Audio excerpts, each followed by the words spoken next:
Nós, a Europa, tem a ver com a Europa, tem a ver consigo. À sexta, uma reflexão sobre a atualidade europeia. Doutora Ana Rita Barros, hoje é interlocutora neste espaço Nós, a Europa, é formadora do Centro de Informação Europeia Jacques Delors. Boa tarde. Muito boa tarde, Ana Marta. A doutora Ana Rita Barros, uma primeira referência ao acordo de segurança alcançado pelos G7, tendo em conta, naturalmente, a questão Ucrânia.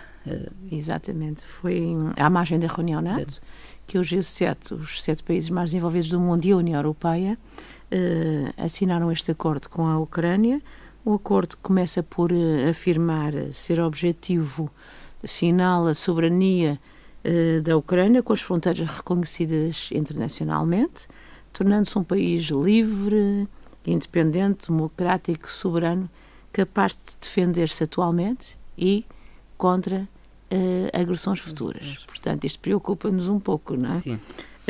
Uma resposta muito ansiada pela Ucrânia, mas com garantias de segurança, de comportamento relativamente ao fornecimento de armas proveniente dos aliados ocidentais, países mais desenvolvidos, o que dá uma certa situação de conforto ao país. Mas não satisfez todas as pretensões da Ucrânia?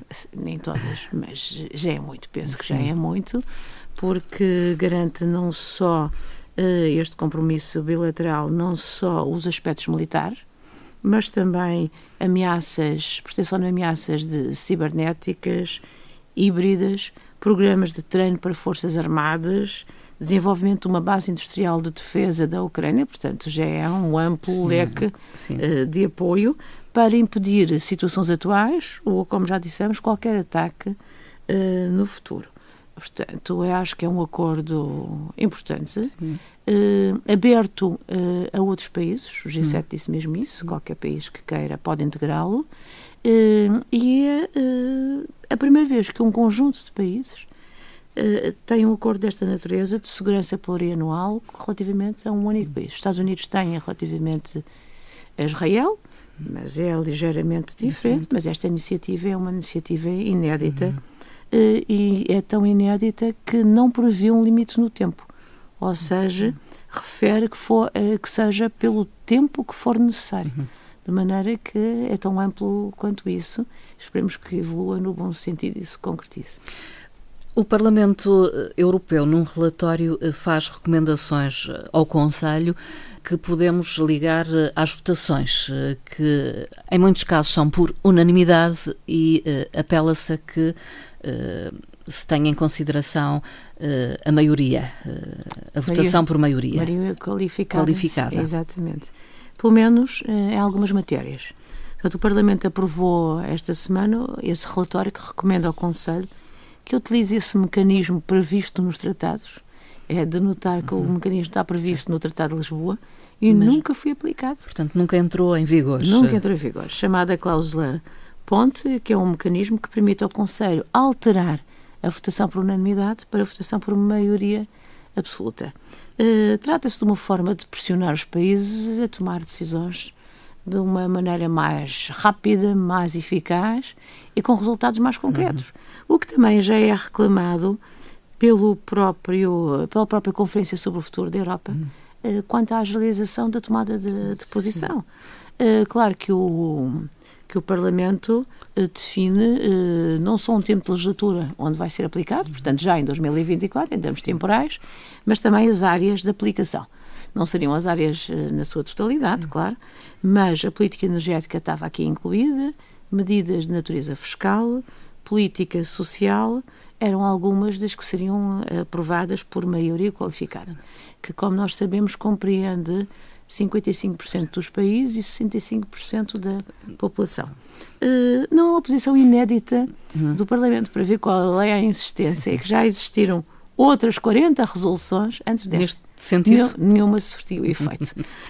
Portanto, o apelo é que o Conselho, de facto, mude um bocadinho a sua atuação nesta matéria e altere a forma de votação. veremos o que é que acontece. Roménia e Bulgária em breve poderão integrar o espaço Schengen. É uma pretensão da Roménia e da Bulgária, legítima. Recordemos que no Conselho Europeu de dezembro foi vetado, exatamente porque isto é uma matéria que exige unanimidade. Foi vetado pela Áustria e pelos Países Baixos. Desta vez o Parlamento aprovou esta semana, na semana de Estrasburgo, esta resolução com 526 votos a favor, o que é que permite o espaço Schengen. Como nós sabemos, é um espaço criado em 85, tem o nome da cidade luxemburguesa, onde foi tomada a decisão, e é um dos aspectos mais tangíveis da integração europeia e do mercado interno. A adesão a Schengen pressupõe alguns requisitos que, segundo o Conselho, não estão ainda a ser cumpridos, quer pela Roménia, quer pela Bulgária. Aqui o grande problema são as preocupações com as migrações. Porque o Acordo de Schengen prevê a aplicação de regras comuns nas fronteiras e nas fronteiras externas, que é exatamente o caso destes dois Estados-membros. A partilha de informação e de segurança e a cooperação policial. O Parlamento faz esta resolução e envia para o Conselho dizendo que estes dois países já cumpriram todos os requisitos admitidos neste espaço. De recordar que o espaço Schengen permite a livre circulação, que além dos Estados-membros, grande parte dos Estados-membros da União Europeia, contempla também a Suíça, a Noruega e a Islândia, e que o controle de fronteiras fica muito aligeirado. E que aquelas filas intermináveis que nós vemos para o controle de mercadorias e da caminhonagem são bastante reduzidas, passando de algumas horas ou até de dias, não é? Para um espaço muito mais rápido. Enfim, é uma pretensão legítima destes dois Estados. Agora esperemos pelo próximo Conselho. Entretanto, há um financiamento adicional anunciado para a área da saúde. É o ERA Invest.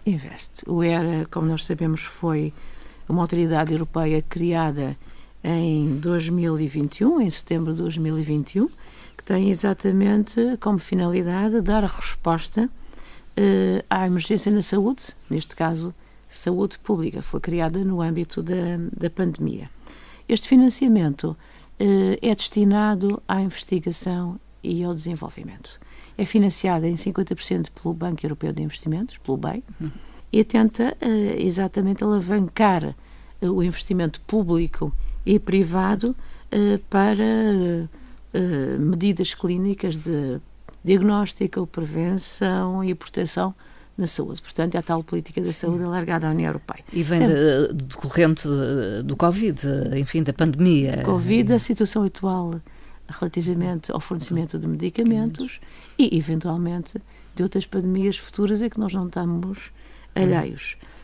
Esta intensificação da inovação e do desenvolvimento tem a ver com as ameaças atuais relativamente a agentes potencialmente pandémicos, às questões da resistência aos antibióticos, às ameaças químicas, biológicas, radiológicas e nucleares.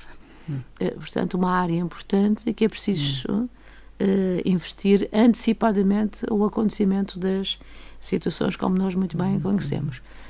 De notar que nesta mesma data o plenário do Parlamento Europeu aprovou um relatório designado como Pandemia Covid-19, Aprendizagens e Recomendações para o Futuro, no mesmo dia.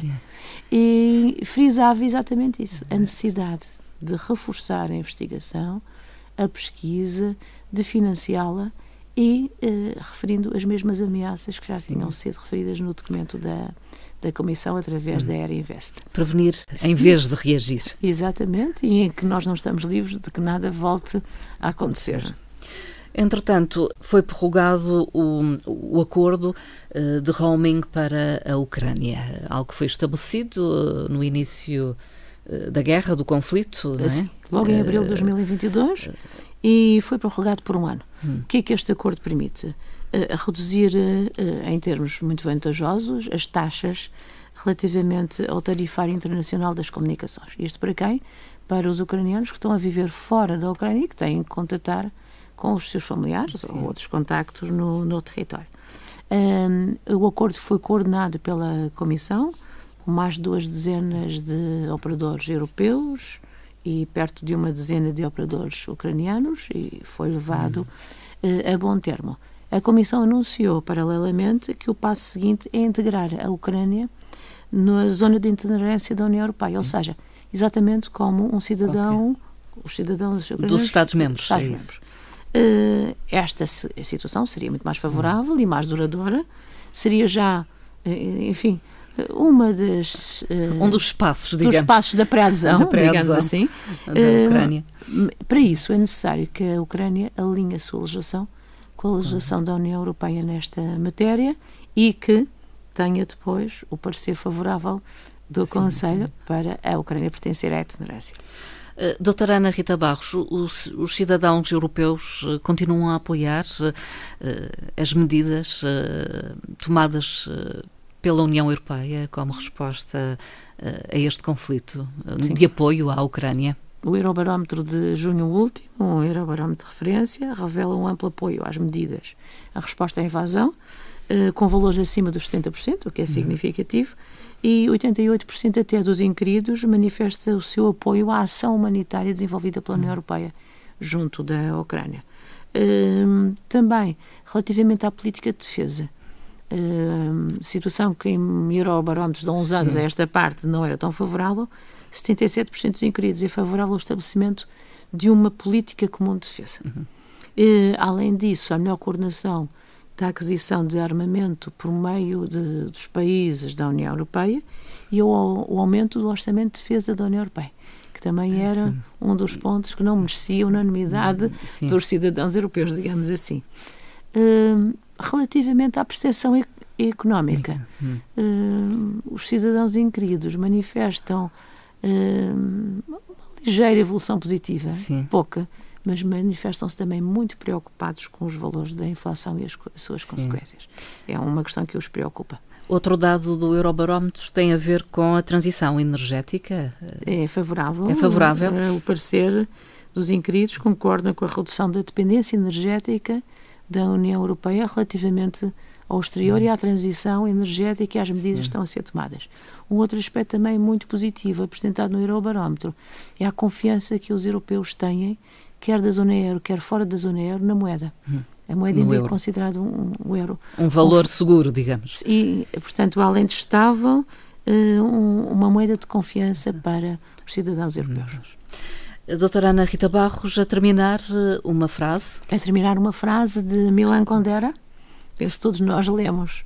Sim. A insustentável leveza do ser, pelo menos a minha geração leu certamente. Falecido esta semana.